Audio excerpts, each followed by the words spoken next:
Good evening and welcome in. This is The Spread. I am Cameron Tarrant. With me, as always, my co-host, SoCon John Hooper. Here on this Thursday, January 14th, here in 2021. John, man, how's your week been, buddy? It's been a wild one. It's been pretty good. I mean, it started, obviously with the National Championship on Monday night. Really, the playoffs on Sunday. A lot of good, matchups throughout the weekend, really. Mm-hmm. And I think it's kind of neat having an extra wild card game on each, to kind of have that third game is kind of neat. Yeah. It gives you something else to watch. And I really thought, for the most part, I mean, what happened, what I expected to happen, except for maybe the Cleveland game, happened. Awesome. I was hoping the Saints Chicago game would be a little bit better, to be honest. I wasn't too hopeful for that one, to be quite honest with you. I just don't like this. I don't like the Saints either. I do like Drew Brees, but yeah. Not a big Sean Payton fan. But yeah, I was hoping that would be a little bit better football game. But for the most part, I thought the Buffalo game was really good. A good one. I mean, that was an intriguing matchup. Watched almost all of that one. Yeah, that was a good one. The Rams Seahawks game wasn't terrible either. It was I'm surprised. I mean, and maybe it's just because I haven't watched the Rams that much this year. I tell you I'm what, shocked at how good their defense was. It Aaron Donald, dude? He's a force. He's a freaking nature in that defensive line. And didn't he hurt his ribs towards the end of the game? I'm not sure what his status is for going forward, but dude, he's had a crazy year for them. Oh, he's a monster. And Jared Goff, I mean, the offense hasn't been playing terribly either. Well, I guess I just associate the Rams with offense. From a couple of years, except for the Super Bowl. Yeah, that was a Super Bowl, man. But you think about them. You think about the year Goff had that year, and they were so explosive, and even drawing comparisons to some of those great Rams teams that Kurt Warner and guys like Isaac Bruce were a member of. That was kind of it was kind of neat to see the Rams really shut down Seattle. And what happened to the Russell Wilson MVP talk? I mean, that got shut down. Yeah, it quieted down quite a bit from just earlier this season. But yeah, we'll get into NFL playoff action. We're going to talk a lot of college basketball too. Some just go around the country. We'll talk a lot of SoCon basketball too, John. Furman getting a nice win over the Citadel the other night. They've got a game this weekend, I believe, at home at the Well. Well, it's going to be at the Well. It's been we'll see ETSU people. They'll probably claim conspiracy, but no, it's for the safety of the students returning, and not to mention that Greenville is like the COVID capital of the United States right now per capita. So they've moved that game on campus to Timmons Arena, which ETSU, they've always not really shot the ball well at Timmons Arena, so they were claiming conspiracy over the past few years. We'll get into that game a little bit and go through the SoCon schedule of games coming up and games that have taken place recently. But John, let's start with, we've made it through the 2020 FBS fall football season, which is incredible. It was. There was a lot of people back in August that didn't think it was possible to get through the entire thing. Look, it was a weird, crazy year. Games getting canceled, getting postponed, games getting moved, and all sorts of things happening. Players having to sit out for games because of COVID, and just a bizarre year. But somehow, some way, and you got to give a lot of credit to the coaches, the players, athletic departments, administrations. Just give credit to all sorts of different people, they were able to make it happen, and we got through. And Monday night we had the College Football Playoff National Championship game, John, and much like what we've seen over the past decade, that familiar Alabama team right there on top. Although I would argue that this was probably Nick Saban's best Alabama team he's ever had. Oh, yeah. And, with everything, they had to, kind of be really just impromptu, so to speak. Yeah. They had to be ready to play and then ready not to play. And as you know, it's, a 2-week quarantine. Yeah. They were out without Coach Saban for 2 games this year. And but just what Steve Sarkisian did in that national championship game with how they schemed that was brilliant. Well, in all year, I mean, that offense, we talked about it. That's a 3-headed monster that they've had all year long with Mac Jones at quarterback, and then Najee Harris, and then obviously the just big year that Devontae Smith had this year. I mean, had Jalen Waddle not gone down in that Tennessee game, I don't know if Devontae's the Heisman winner this year. But, unfortunately, it's a bad circumstance for Jalen Waddle, and you hate to see anybody get hurt. But Devontae Smith stepped up, made the best of his opportunity, and had a just bizarre, crazy year, and nearly could have broken all sorts of records Monday night had he not gotten hurt in the second half. Well, isn't it a statement on what happens when you stay? This is a guy that caught the game-winning touchdown against Georgia. Yep. And then bit around in that program. Didn't, and I don't know if he had at that point in his career, he was a great receiver, but he still needed to stay because of it, maybe his size a little bit. But he's going to be an NFL player. He could have left early. Oh yeah, and in an era, and so, but he stayed, and I think that's a testament to what can happen if you just work while you wait and kind of. Well, and I was going to say, in an era of college football right now, where we see guys, if they don't get the playing time they think they deserve or want, they up and transfer. And Devontae Smith had been there and 3 or 4 years prior to this year, and had to sit behind some really talented wide receivers, but he had to wait his time. And once he got it, Jerry Jeudy, Jalen Waddle, Henry Ruggs, was the other guy the Falcon? What's his name? Not Calvin Ridley. Calvin Ridley, yes. So, man, that's like that's quite a list there. And only one of those guys won a Heisman, and it's Devontae Smith. So he can at least, and he was a backup to all of those guys. So crazy the year that he had, but a big just performance again by Alabama. I expected it. I thought Alabama was just going to run away with this one, and they did. And give credit to again Steve Sarkisian on the offensive side, but the defensive side of the ball.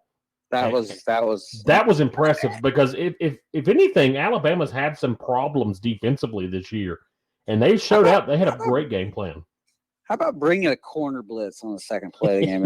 You like that? You like that cat blitz right there on I love second down. That's such a kamikaze play right there. Yeah. They reckon if Fields picks that up, and Clemson, last year got him on some of that kind of stuff, and I wondered, scheme-wise, if Alabama didn't take a look at that film from the playoff game last year. Yeah. The Clemson-Ohio State game. Yeah, Clemson just didn't have the personnel this year to run that same scheme. Because they did a lot of things. If you go back to that game last year, to confuse Ohio State as far as bringing guys from the secondary and moving guys around. To kind of confuse Fields a little bit. Well, and for Ohio State offensively, their entire game plan went out the window after the first play of the game when Trey Sermon hurts his collarbone, his shoulder. And you talk about, I kind of mentioned this to my dad. We were watching the game together, and you can tell how much those guys were putting on, how hard the game, how physical it was, and how hard they were going after it by the amount of guys that, like, good players that were getting injured. Like, and I don't know that I've seen that many star players, have to go out for both teams. I mean, two very significant players for both teams. You want to talk about somebody that's got a lot of heart. Let's talk about Jalen Waddle. And here's a guy that didn't have to play in this game, was going to be a high draft pick come April. He hurt his ankle earlier in this year, didn't have to play. But in this culture of let's opt out. Yeah, and there were people on social media screaming and, raising all sorts of game that Jalen Waddle was even out on the field. But my thought is, look, if the kid wants to play, let the kid play. Like, I understand he's got a lot of money on the line, but you know what? That's his money. Those are his friends, his brothers. That's his brother, but it's also his future. Let him decide what he wants to do with his future. It's none of your business what he does with his future.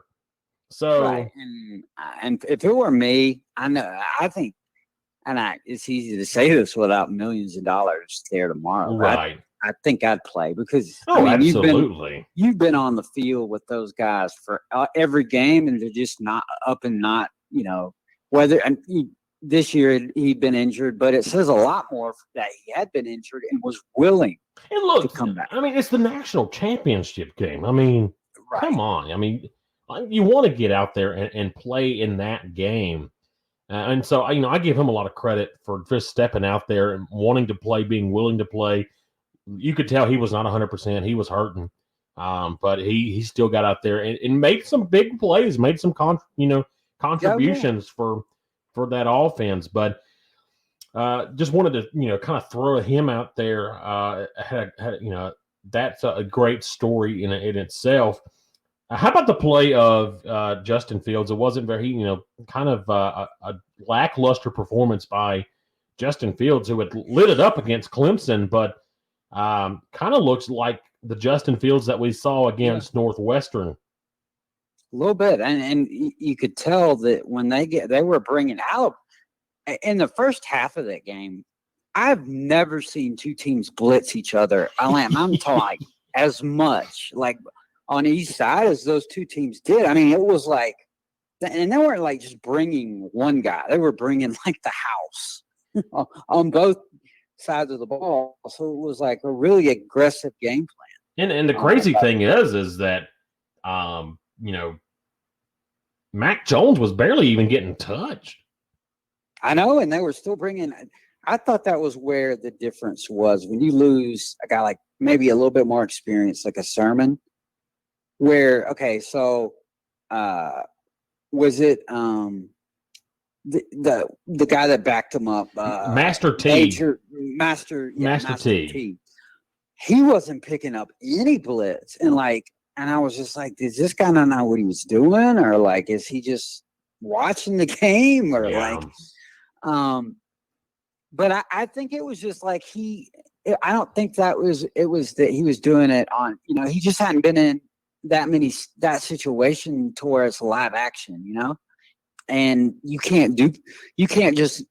just hard to go into a game like that and all of a sudden be ready to go. And that's where I think losing Sermon hurt them, maybe blocking Alabama, because at that point they were teeing off then.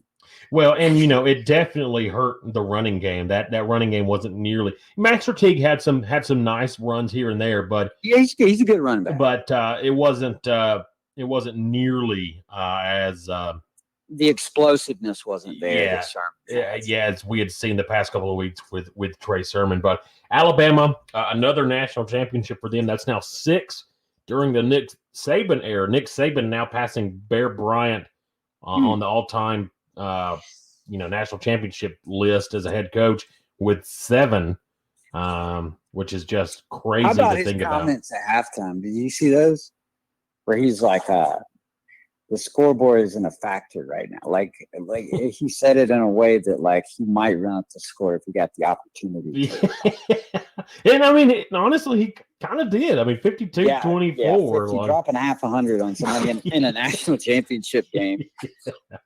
Yeah. is sorry, my dog jumped up. No, you're jumped good. up. But no, yeah. When you do that, that's doing something. I find it interesting. There was a stat put out.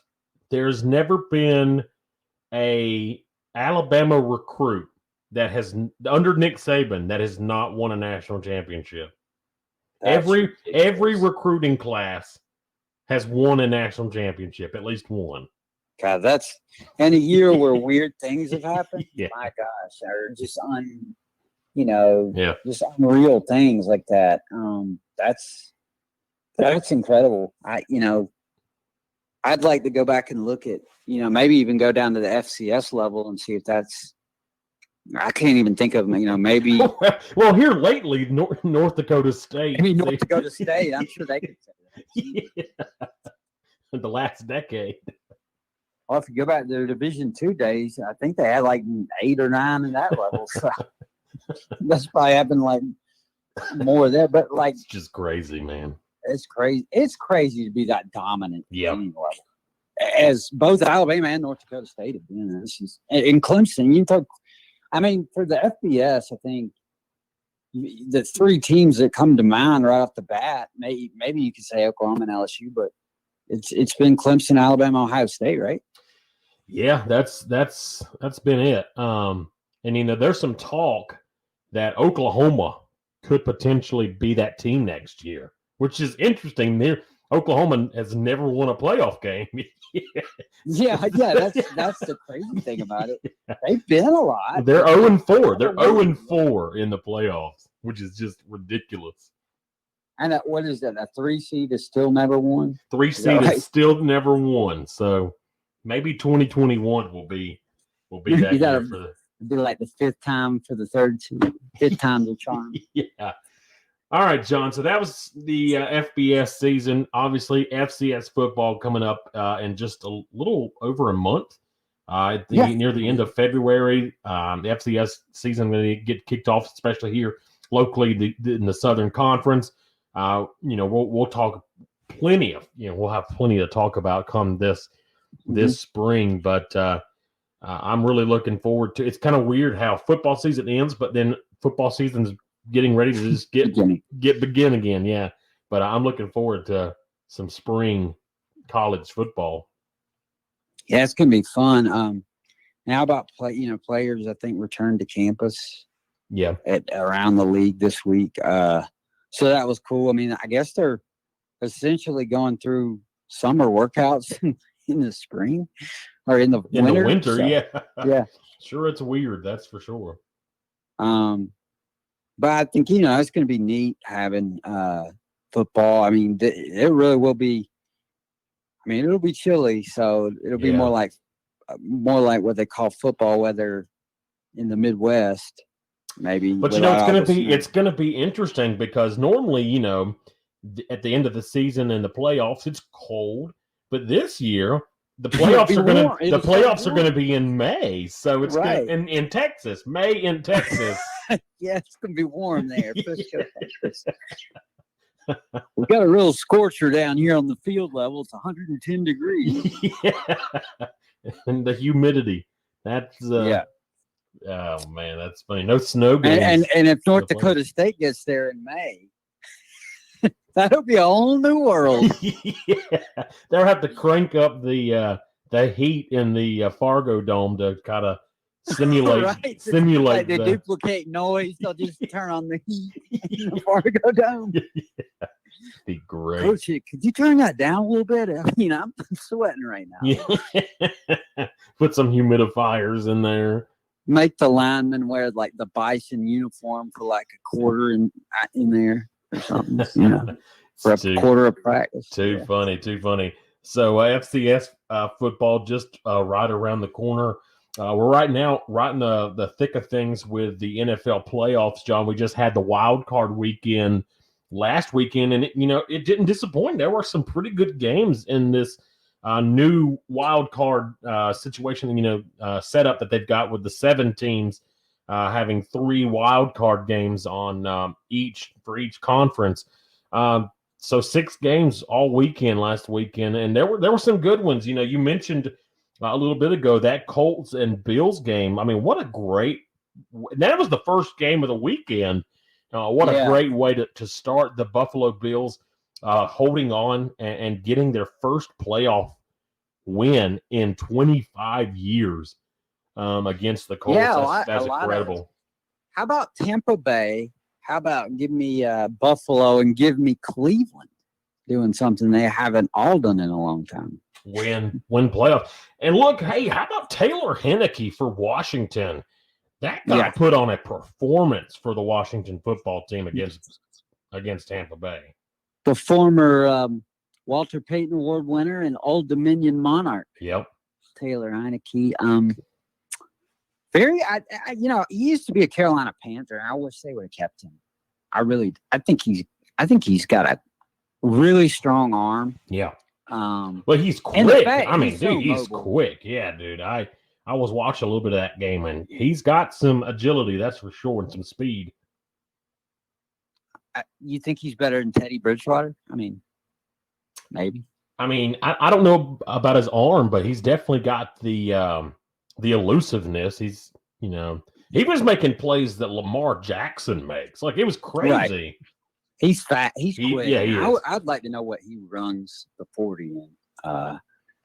Because they ran a unique offense under Bobby Wilder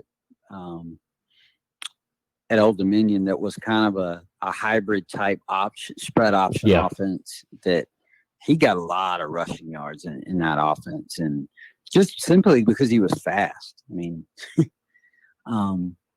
and it's fun to watch him play. And he's a little bit undersized, but he has a heck of an arm, which is, I would say his arm was probably stronger than Cam Newton's.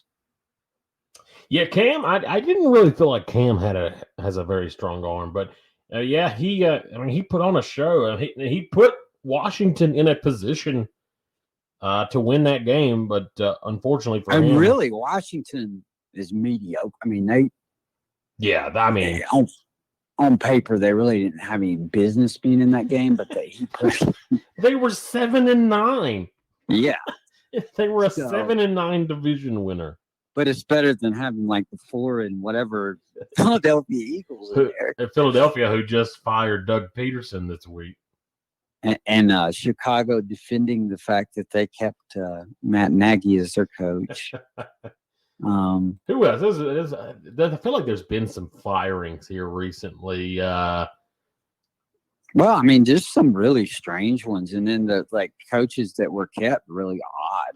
Well, how about, the big news is Urban Meyer's going to Jacksonville, is going to be the Jaguars head coach.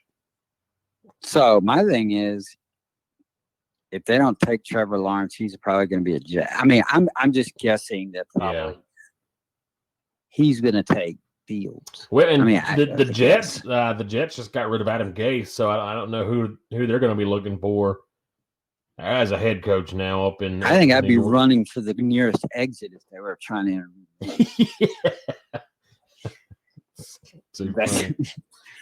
But how funny is it? Like, what kind of year have we had?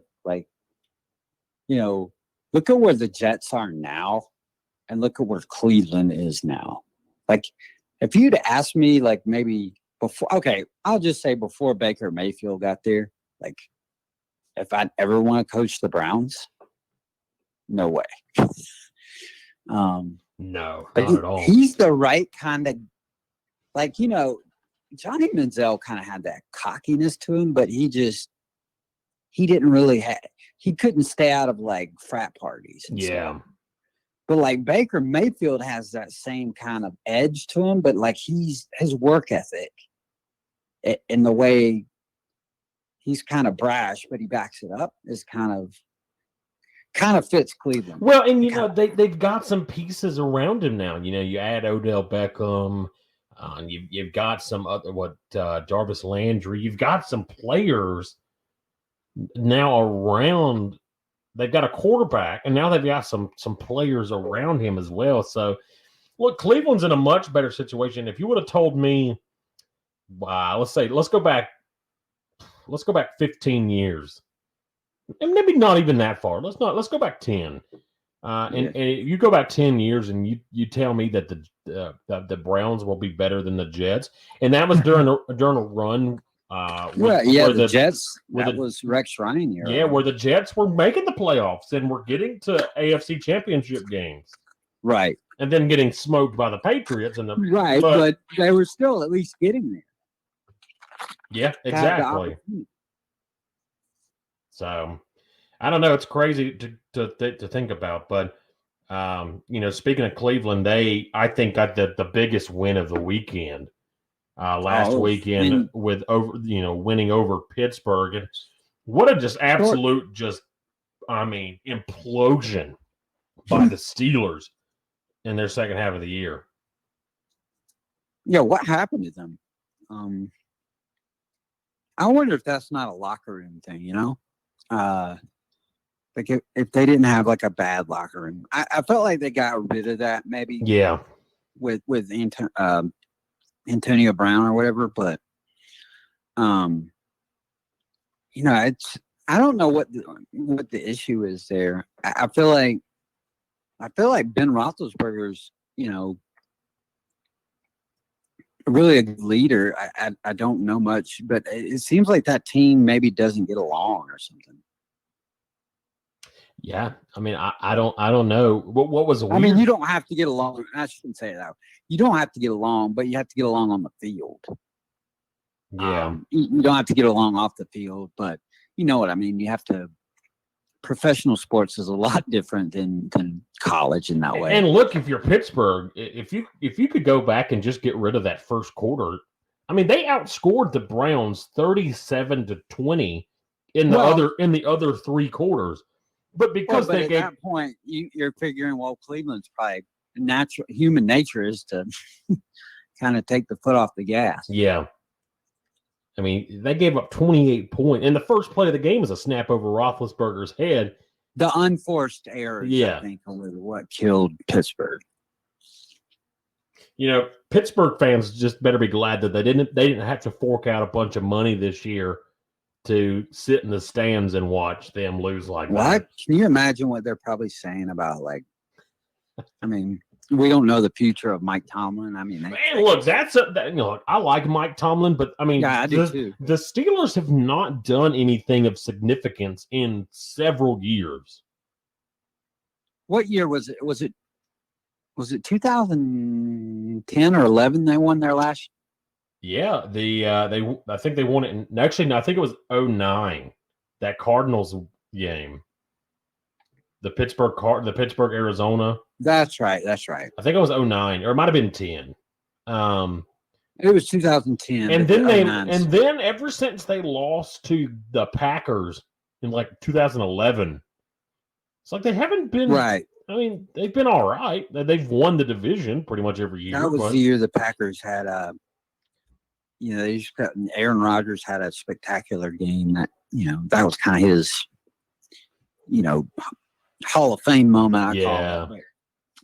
Great Super Bowl performance, and Green Bay's a good that's a good maybe segue. Are they the favorites in the NFC?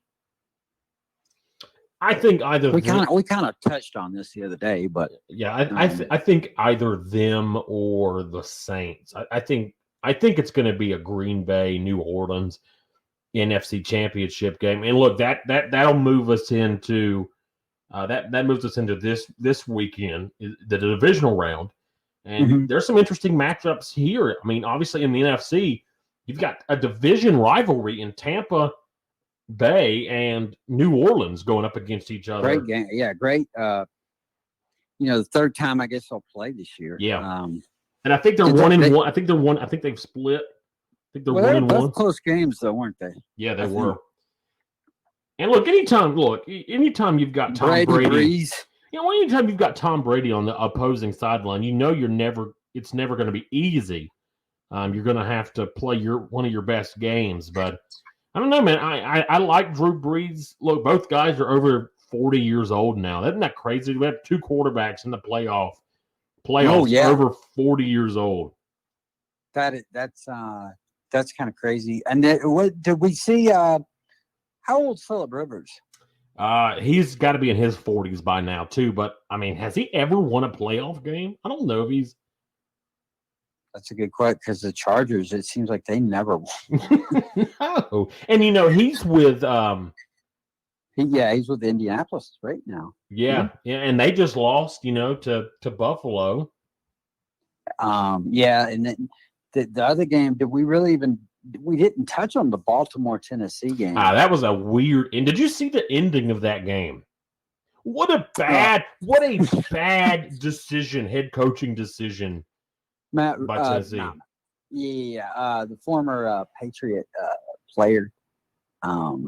What's his name? He's really good, smart coach. That was a really awkward. It was a bad. You're trailing by a touchdown with less than 2 minutes, and you decide to punt on 4th down. Yeah, exactly. And you're on the opponent's side of the field. Yeah, I didn't get that call at all. Well, the fact that they blew. Okay, first of all, and I know it's Lamar Jackson and Baltimore's really good, but I mean, the way they kind of blew that lead, and the way that they had all the momentum early. And then it was like they couldn't do anything right all of a sudden. I think this is from a layman's point of view, obviously, but they just got dominated on this in coaching. Great. Like, John Harbaugh got the better of that. Coaching. I mean, because there was one point in the game, if you would have asked me, I was like, well, man, it looks like early, it looked like, I think Tennessee's probably going to, get the win here. And then by the end of it, I'm just like, man, I can't even believe that was a playoff game. Yeah, that was probably one of the more bizarre games all day. Now, I will say, because even though it was close, you didn't feel like it was close. No, because it never really did feel like. I mean, after Baltimore took the lead, it never really did feel like that Tennessee had a shot.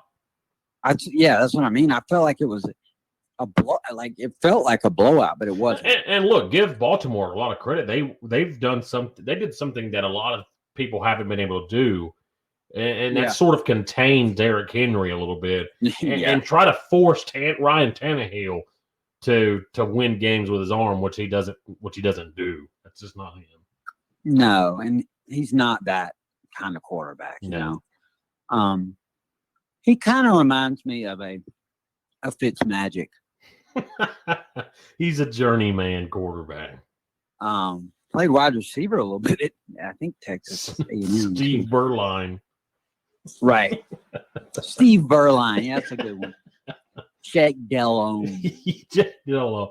Now, look, Jake he made a pretty good career for himself in Carolina. Jake the Snake, former Louisiana Lafayette Cajun. Played in Europe for a while. And what was that called? The World League? What was that called? I don't remember. NFL Europe or the World? Yeah, it was the European League. It was weird. Probably played for like the Rhine Fire or something. But this week's games, we mentioned the Bucs Saints. I think that's going to be the game of the weekend. Although I'm really looking forward to the Ravens Bills game on Saturday. I think that's an interesting matchup in the AFC. Yeah, which is really odd that I would say this, but the Ravens, I feel like this is something you would never say 10 years ago, that the Ravens had an explosive offense. At least with Joe Flacco, you would have never said that. Yeah. But this could be the most entertaining game of the weekend, I think. And the way that, the season Josh Allen has had for Buffalo, this could be a shootout. That's what I was thinking. It's going to be I think it'll be a high-scoring game. I think. Well, did it shock you that? Indianapolis has been pretty good all year, but I kind of thought that Buffalo the margin of victory might have been a little bit wider. Well, yeah, I thought so too. I thought Buffalo would have handled Indianapolis a little bit. That's no knock against Indianapolis. Right. They're good, but I thought Buffalo was a lot better. And maybe the pressure of the Buffalo players feeling they had to win that game to lift some sort of curse because Buffalo hasn't won in 25 years. Maybe there was just a lot of pressure, and maybe now that lift the curse to get to the other curse, which is winning a Super Bowl. Yeah. If this is the year Buffalo wins the Super Bowl, 2020 season. Yeah, technically the 2020 Yeah. season. I will have seen it all. Oh man. Yeah, I'll just start looking for Jesus on the Mount Olive after that. Yes. If Buffalo ends up winning. But I think they probably play a little bit better this week. But I don't know. You got Lamar Jackson, who's definitely a game changer. But we've seen Lamar struggle in big games in the playoffs, previously. Well, and early in that game, he wasn't great, the other day. Yeah. So we could see potentially something, a big disappointment by Baltimore. Another potentially high-scoring game is the Rams-Packers game. Yeah. On Saturday afternoon. And did they play? I want to say they played in the regular season. I can't off the top of my head. I can't say that whether they did or didn't, but it seems like they did. But that's a great quarterback matchup. A lot of people they did not play in the regular season. They did not. Okay, man, it's been 2 years. But the thing about it is like Jared Goff's really good up and coming quarterback. Yeah. And probably he's a little bit underrated, maybe a comparison to some of the greats that we have in the game, like Aaron Rodgers right now. But great arm. He's pretty good decision maker. He's already been to a Super Bowl in his young career. So a sneaky good matchup. I still think the Packers win though. Yeah, the Rams have to go play on the frozen tundra. It's never easy place to play at Lambeau in January. Well, in front of fans. Well, there's no fans, but still, the cold weather in itself is. Well, yeah. That is a great non-fan home field advantage. Yeah, when it's 30 degrees outside, it's kind of like putting North Dakota State and Texas in May. Yeah. Except a little bit of the opposite. And then the one that I think is probably going to be who knows? I mean, if the Browns play like they did against Pittsburgh, maybe they have a shot against Kansas City. I just don't see it. Don't see it. That would be. I don't see it happening, but I see this game as being sort of like the national championship game was, where it's good for like a quarter and a half, and then the Chiefs just take off, right? Can we talk about the two losses for Kansas City came to the Raiders and the Chargers? Neither of whom came close to being in the playoffs. And they were really bizarre. I mean, one of them wasn't even really that close, was it? What game was it? The Chargers game? Let's see. The Raiders beat them 40-32. Yeah, okay. The Chargers beat them 38-21. Yeah, that one. I was like, man, did Pat Mahomes not play, or what happened? Maybe. It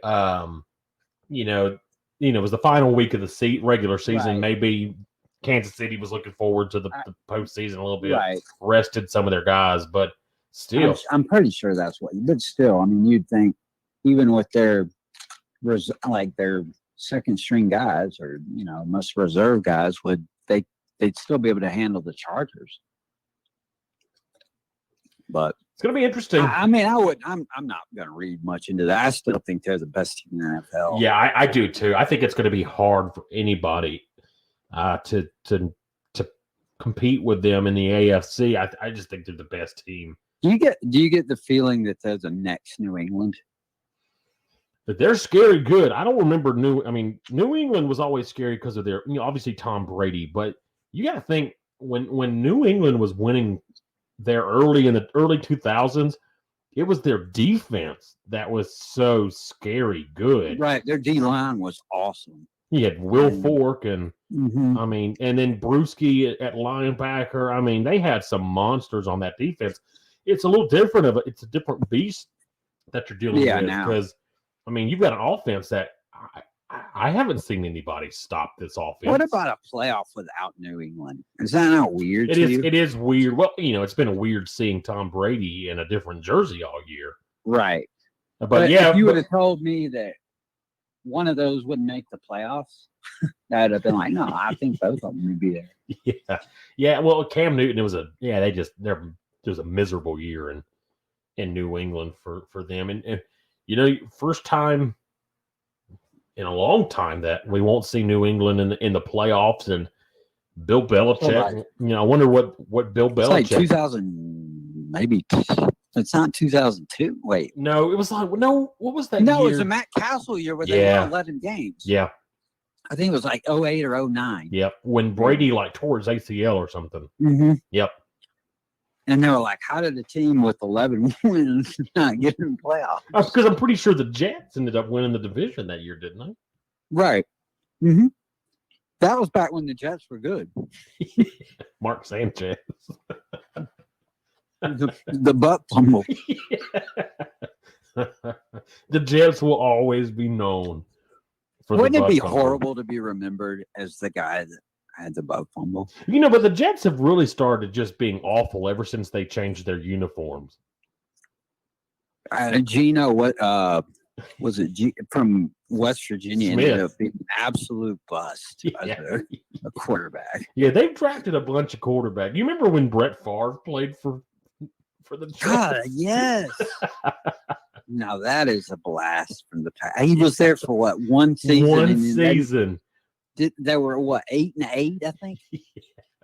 And they wore those ugly blue. And you're like, if uniforms. Brett Favre's your quarterback and all you can do is 8-8, God, this is a bad organization. Then he goes to the Vikings and they and takes them to an NFC Championship game. Yeah, and the Vikings weren't that they weren't that good. I mean, it's too funny. Yeah, that's awesome. That was I think that was one of the first times Brett Favre retired. Right. Yeah, because he just got beat around like a pinata. Of the 3 times he retired. I think the Bounty Gate probably somebody made $500,000. I'm pretty sure. Pretty sure it was Vilma. Yeah, he was blasting Favre every play. And Favre was it was like that scene in Karate Kid. He was struggling to get up. Yeah. Too funny, but got a lot of good NFL action this weekend. The divisional round and the playoffs. 2 games on Saturday, 2 games on Sunday. John, right in the middle of college basketball season as well, and we're seeing some local teams really, really playing well. I mean, the state of South Carolina here, college basketball has just been fantastic so far this season. You got Clemson that is 9-1. They're number 12th in the country. They were supposed to play North Carolina last weekend, but so COVID probably would have beaten North Carolina. Probably would have. North Carolina year in a row, started a streak of their own. Yeah, some COVID positives within the program had to postpone that game, but hopefully they do get a chance to take on Virginia this weekend. They host the number 18 ranked Cavaliers. Sneaky good matchup. Yeah, it'd be great. It'll be a huge win for Brad Brownell. I mean, and that, even last year, that game didn't seem it didn't seem winnable. I mean, every game's winnable, of course, but it just seemed like a far-fetched. I mean, this is a Virginia program. They're the Virginia program. They're the last program to national champion. To have won a national championship since we didn't have the tournament in March. They are still considered the defending champion. National champion. Yeah. And I would argue that they're a better team than they were last year, even though they were pretty good last year. Yeah. I think, they've got a little bit of maturity to them. But I also think Clemson, this is going to be a great matchup because both teams are so good defensively, among the best scoring defenses in college basketball. And I think both coaches, Coach Bennett and Coach Brownell, have tremendous amount of respect for each other and, how to win a game on the defensive end of the floor. And really, I always think that impressed me about Virginia and Clemson and Brownell is how they can dictate more often than not the pace of a game. They force you to play half court almost all the time. And sometimes, like Virginia will have to win like a rock fight every once in a while. Yeah, a couple weeks ago, actually back at the end of December, they got into a scrap with Notre Dame, who's not Right. great. And then before that they got absolutely boat raced by Gonzaga. Yeah, and that was a little bit shocking to me because that just doesn't even more well other than UMBC. Look, I mean, Gonzaga's the number one team in the country for a and reason. I get that, but Gonzaga has at times looked. I mean, they're really good, but at times you thought, well, maybe Baylor is the best team in the country. They could make you think that because a couple of games they looked shaky in this year, a couple of their wins, but it's still the number one team. But yeah, I just think, and maybe it's just unfair to say, well, it's still Gonzaga, and still look at it like the big school versus small school type mentality. But you would have thought Virginia wouldn't have got handled like that. To me, no, I wouldn't have expected that. And look, one thing Clemson at least has some experience in this year that maybe Virginia doesn't is Clemson's used to winning in close dogfight type games, low scoring matchups, which Virginia's normally going to put up a lot of points, and they've been beating teams, the teams that they have beaten pretty handedly. Yeah, I wonder how they play if they get into a dogfight with a really defensive team. Yeah, and that's one thing by the nature of the way the two teams play, it's going to be close. Now, a 5-point a lead in this game could feel like a 10-point lead, for one team or the other. But I don't know what I don't even know. It was that game Saturday if there's an early line on it or not, but I don't know. But off the top of my head, I'd probably say that Clemson would be a 3.5-point favorite, maybe.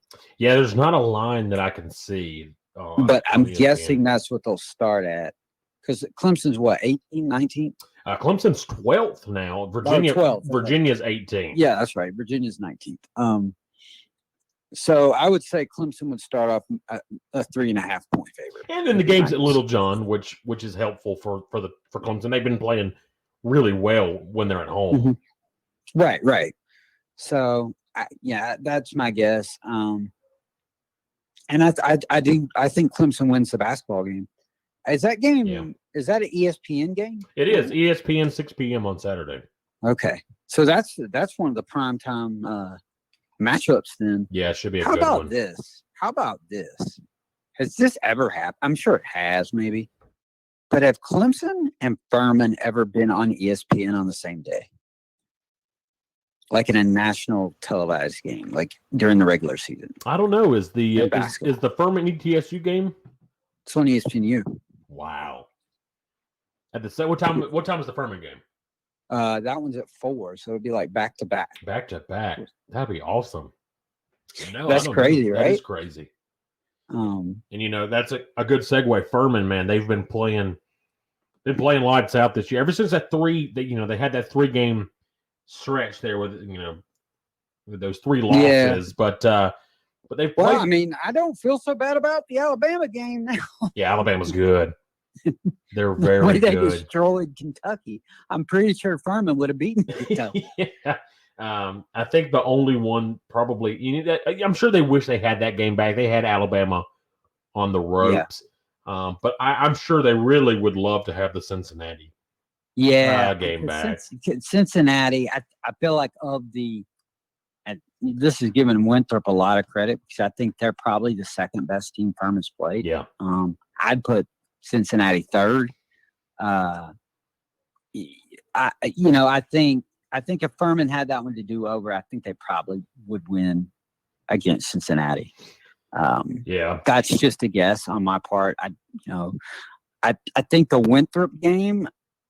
I think Furman easily played the worst game of the year. I'm not going to go ahead and say Winthrop would win again. I just think that Winthrop's really good and Furman played really bad. Just didn't play well. Yeah, well, and the Furman offense has been playing well ever since then, but they've gotten into some close games, especially here once the conference schedule started. A 4-point win over Chattanooga, a 3-point win over Mercer, and then just had a 6-point win over what was unbeaten the Citadel. I was thinking about this today and haven't looked it up, but there haven't been a whole lot of conference games in the SoCon that have been double-digit wins for either team. It's a very competitive league.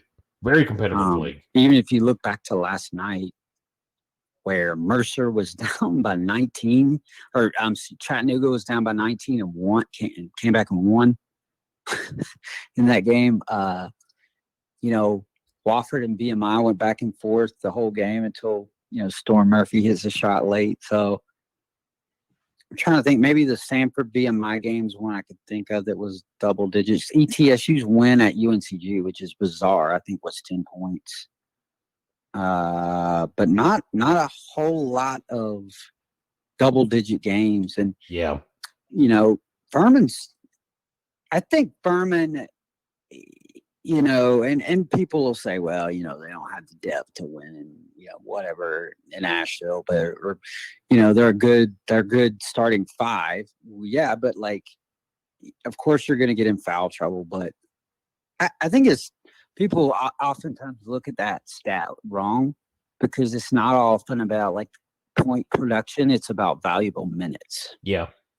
A guy like Joe Anderson, 2 big threes at the Citadel the other day. I think about Garrett Heen and how big he was in that stretch run at Chattanooga, which enabled them to get the win there. So there are things that don't necessarily show up on a stat sheet that if you haven't watched him play, you don't know. You know what I mean? Yep. So, I think, yes, Furman's got a very good starting five, but it's kind of the philosophy that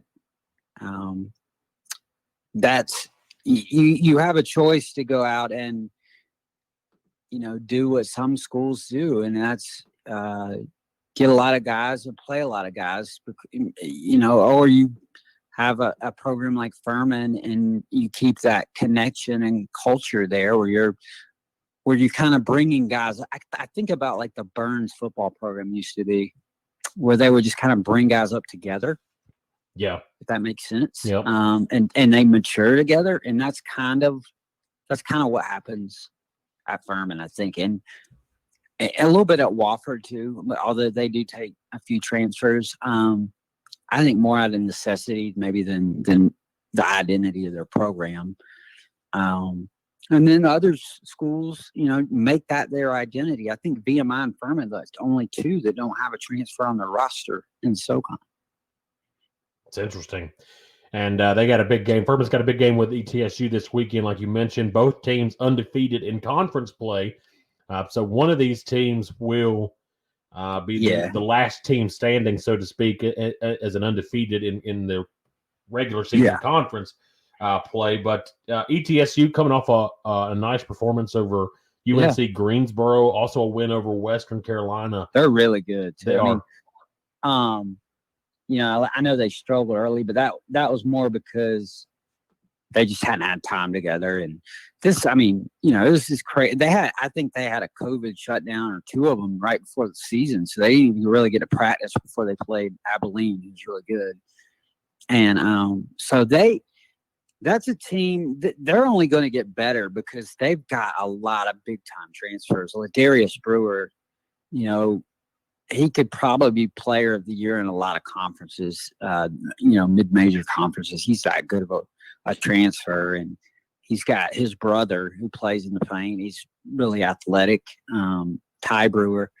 So it's fascinating to me. I think this is a really good matchup. I think the thing that favors Furman, I just think, if you put, you're not going to always say this, but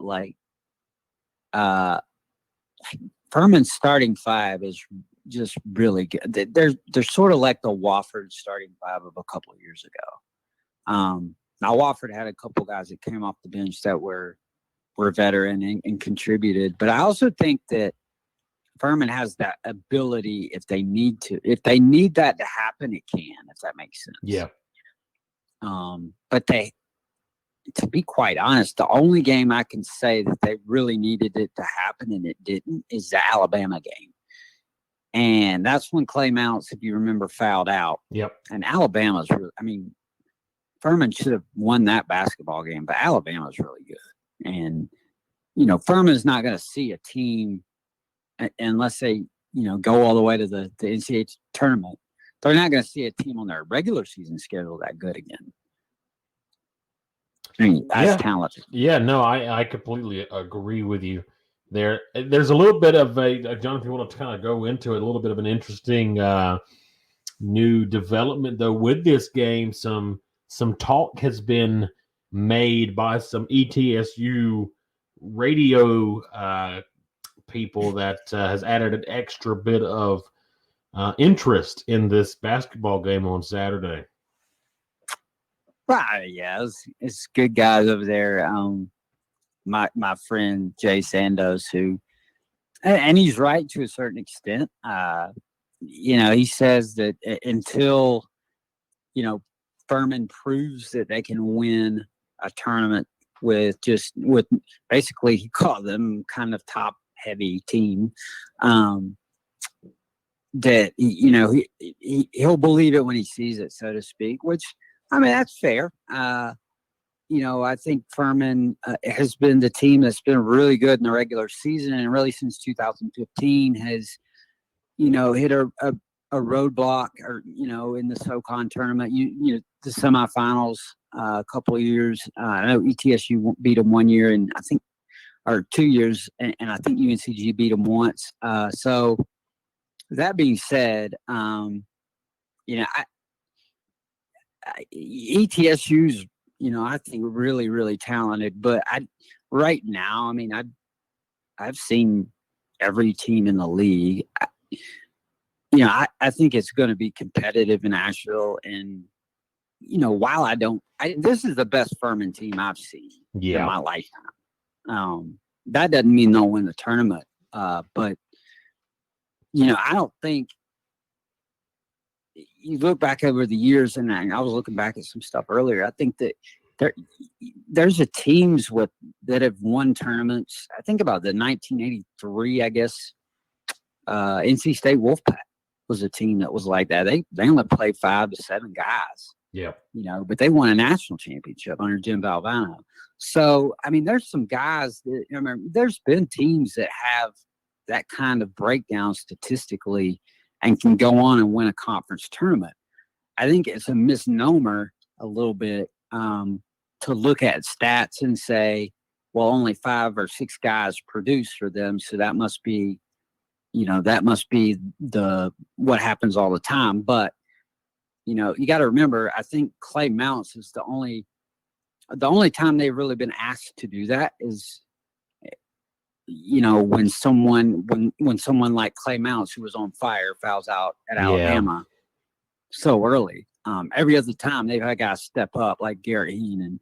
And so I think, yes, Jay is right in one respect, and in another, I think that a stat sheet doesn't tell the whole story. And sometimes I completely get that.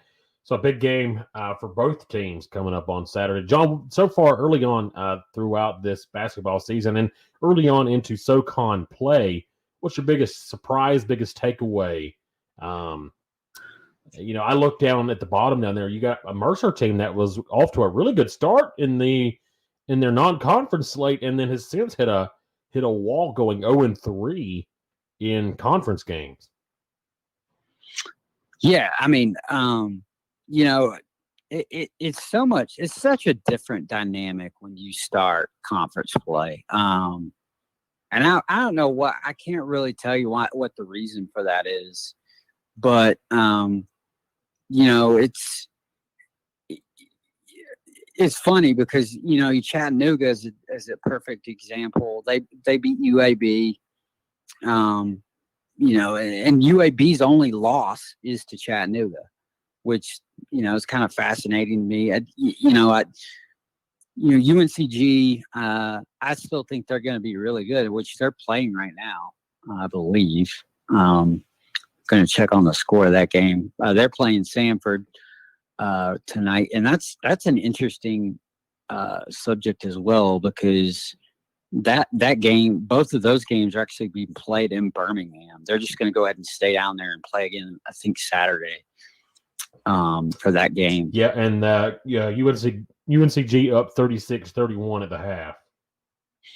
Right, and that's just a situation to where you hope if you do that, you get at least a split on that. Yeah, yeah, because it could be, really bad if you don't. But I don't know.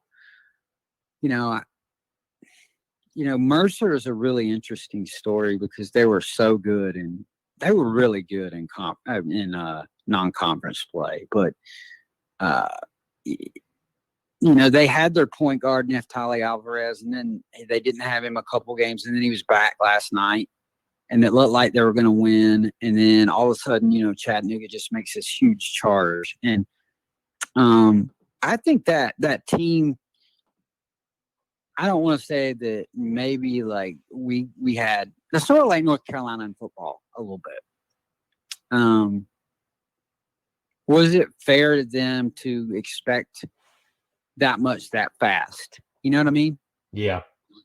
But I also think Mercer's really good. That it is fair to do that, to expect that much that fast. But you got to remember, before Coach Gary showed up, it was not very good basketball for the last few years of Bob Hoffman's era as head coach. It is a little bit shocking that they have started the league play like they are. But I think they started 0-4 last year, so. I think they'll rebound from a tough start, and they'll be one of the teams that you don't want to face in Asheville. What about the Bulldogs of the Citadel? Here's a team that didn't win a conference game all year last year. I think only won 6 all year last year. Started off 8-0, John, with a win. They finally broke the streak of losing in conference games, beating Chattanooga, and then lost to Furman. So they're 8-1. But what a story down there in Charleston. And it's amazing to me what Coach Balcom has done, because not the easiest place to recruit to, right?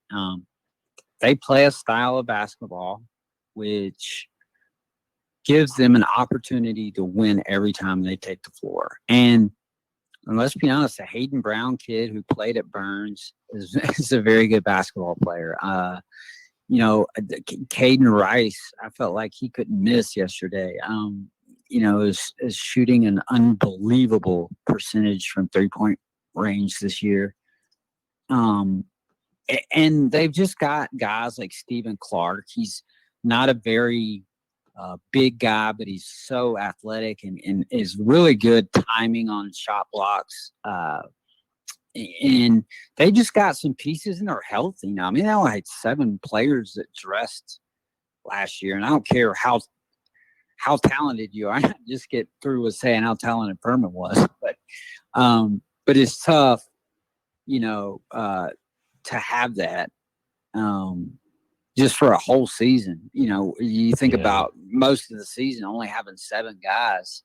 And that you're breaking in freshmen like Fletcher Aby and guys that aren't necessarily experienced, and it's kind of like a deer in headlights. But I also think that contributed to the way they started this year, is because they did get so much playing time last year because of injuries. Yeah, just an interesting story, and it's good to see them. Off to such a great start this season. Hopefully, I don't think Winthrop's lost either. When we're talking about, you mentioned South Carolina earlier. Oh yeah, Winthrop, man, they're a really good basketball team as well, as we've seen with them in that Furman game and how they took on the Paladins and beat them pretty handedly. So Winthrop's going to have a big year in the Big South. I have no doubt about that. All right, John, let's take a look just real quickly. We'll get out of here for the evening, but kind of just around the nation as far as college basketball. How about Eastern Michigan? And right now is in a bit of a dogfight with Calvin College. Who in the world? Is that like one player named Calvin? Or I don't know.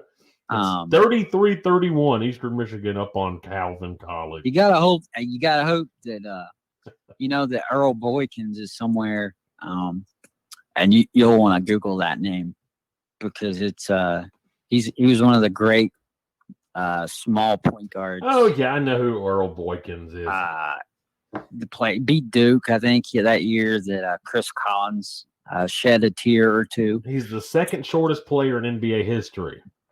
Yeah, otherwise Muggsy Bogues is the first. I'm guessing Muggsy Bogues. What a great name!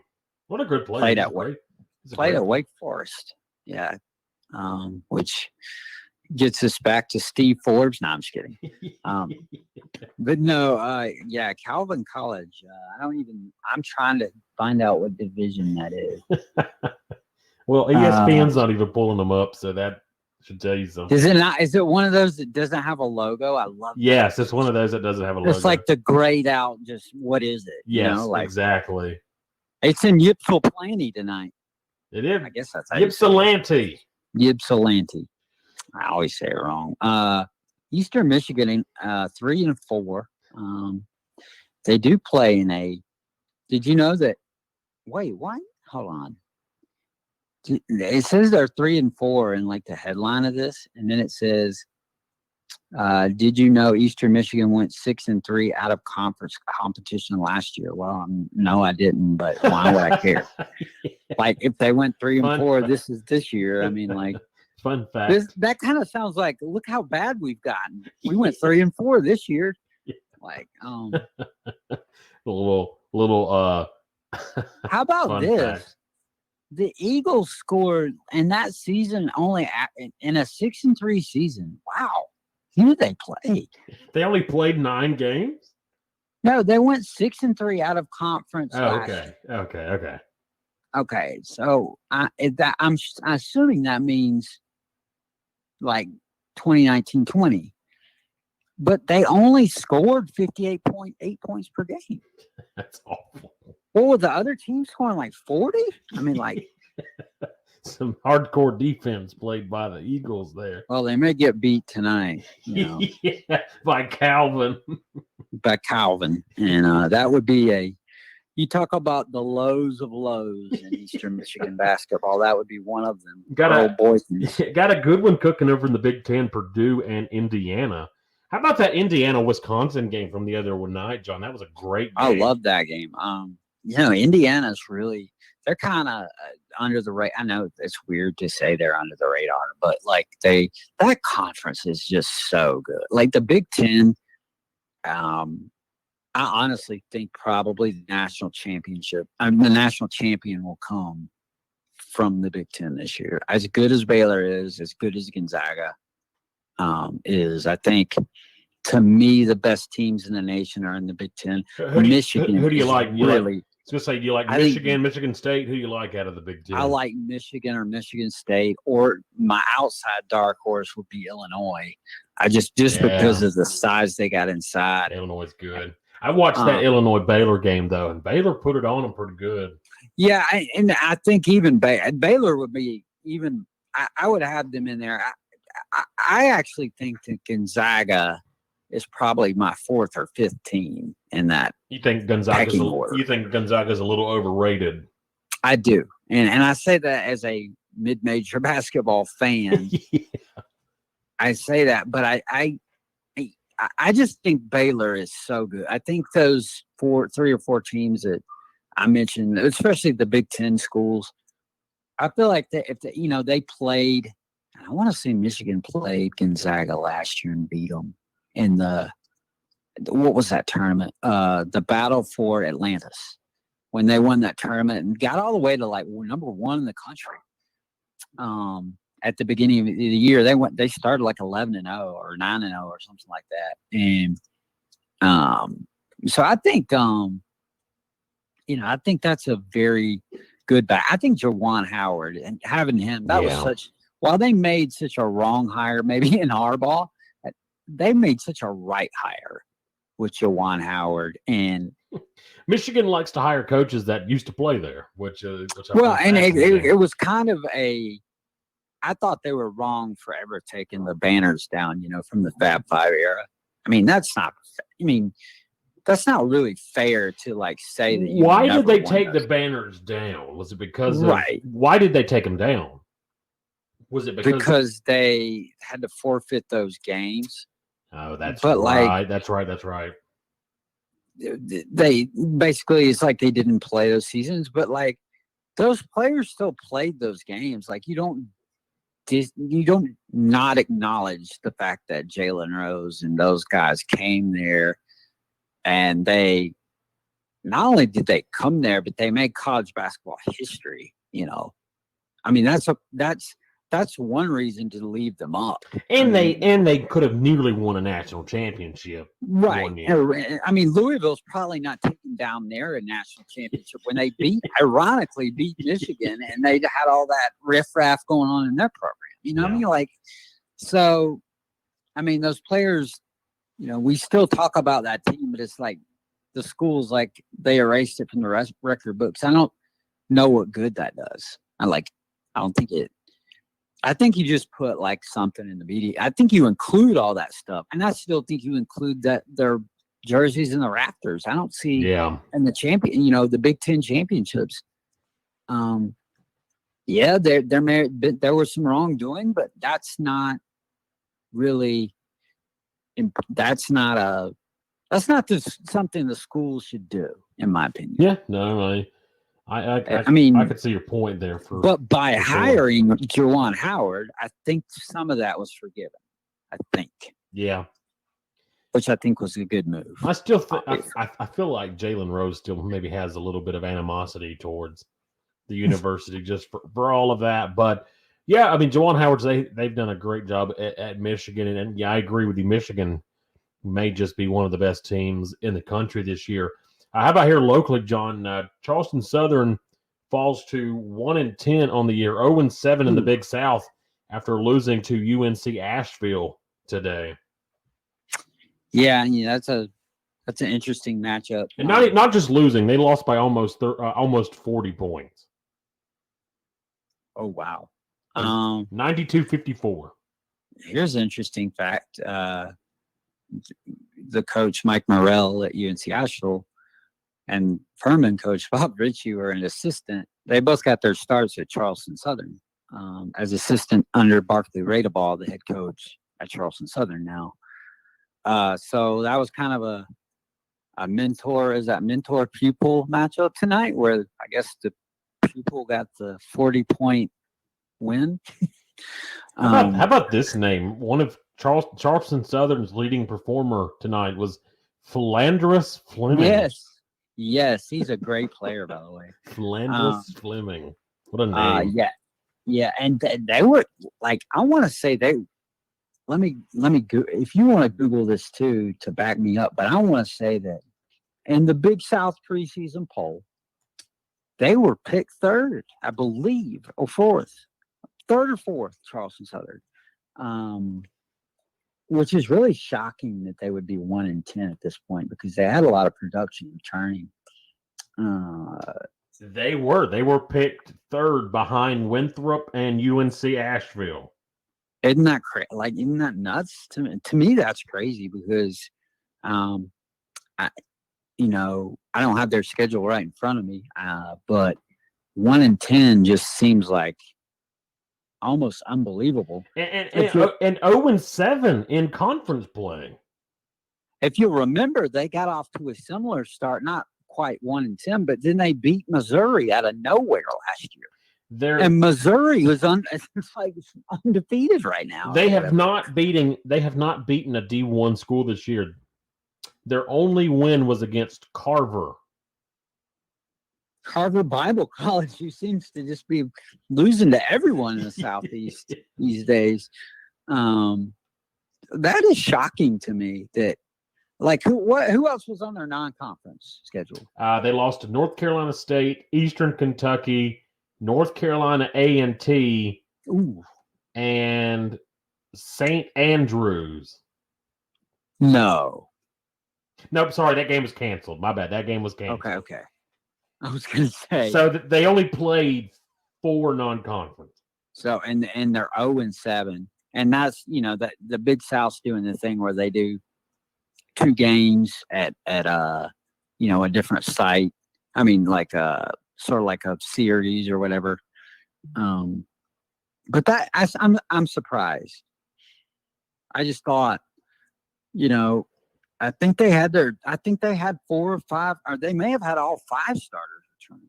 And I don't know what's happened since then. I just know a little bit about them because they were scheduled to play some SoCon teams, but COVID happened, and that kind of threw everything out of kilter. In conference play, they've only scored over 71s. And like, okay, so Hampton, I get the Winthrop losses, but okay, so look at the second Winthrop game. It was close, 2-point game. Right. Look, and the Hampton game was 2 points. But then they just got destroyed by Radford. Well, by far their worst loss is to UNC Asheville. Yeah. I mean, they got destroyed tonight. Yeah. Well, I need to text coach and see what his team might have just went off. Let's see what they did. Okay, so they had 19 turnovers, which was big, but they only shot it at 28.8% for the game, whereas UNC Asheville shot 57.1% for the game and 50% on 13 of 26 from 3. They were scorching it. Wow. Let's see. Tyjon Jones had 25 points. They had 4 in double figures, whereas Philanders Fleming led the Buccaneers with 20 points. Interesting. That was supposed to be like one of the matchups. If you were going to say matchups to watch, that would have been one in the season, preseason. So not a great start for Charleston Southern. Do we have any other in-state games going on? Winthrop right now beating Longwood 42-28. That game's in the second half. Campbell is beating Presbyterian 41-28. Mm-hmm. Let's see who else we got from the state of South Carolina. UNC Upstate. Your USC Upstate lost a 1-point game to Hampton. What's their record? UNC, they are 3-10. They're 3-4 in conference play. Interesting. And they were with. I don't know if he's back yet. I'm pretty sure Coach Dickerson is back, but they were without him for a while because his wife, I think, was sick or something, and so he was taking care of her. But I think he's back now, so that may make a little bit of a difference. Going into tonight, they lost to Hampton tonight, 69-68. But coming into this game, they had a 3-game winning streak. They did start off the season 0-9. Yeah, and that I saw them play. They have some good. They're still really young. They have some good players. I think they'll end up being decent. Last year they were one of the youngest teams in the country. And so they're kind of like an all-guard lineup. Like if they're not hitting their outside shots, they're sort of a little bit like the Citadel, except the Citadel has a couple of big guys that are pretty good. But yeah, it'll be interesting to see. Sanford update score is 48-41 UNCG with getting a little testy in this one. Double technical, I believe, called here. But 48-41 with 16:54 to go in the game. Got a good one in the SoCon tonight. Well, John, it's been a good week so far of sports. Got a great weekend ahead of us with some football and basketball. Can't wait. Yeah, I can't wait. Here's to crossing your fingers to hope we get all of it in. Yeah.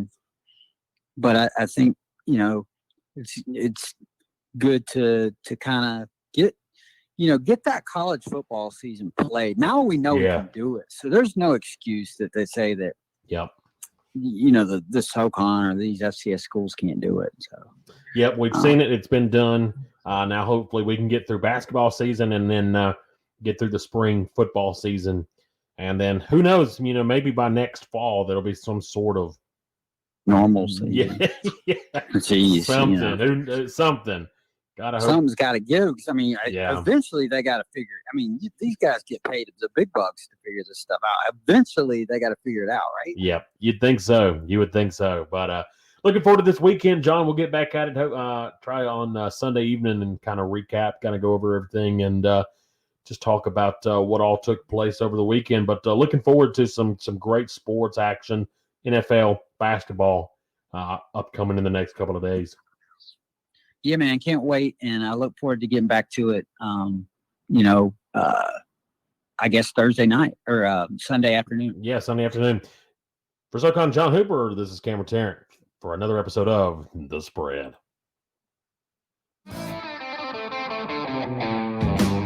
Thanks for listening to The Spread podcast here on Podbean. Head on over to thespreadfootball.com and check out all of our weekly articles and catch replays of each show on the podcast page. Also, head on over to social media and follow us on Facebook at The Spread with Cameron Tarrant and on Twitter at The Spread Podcast. We'll catch you next time.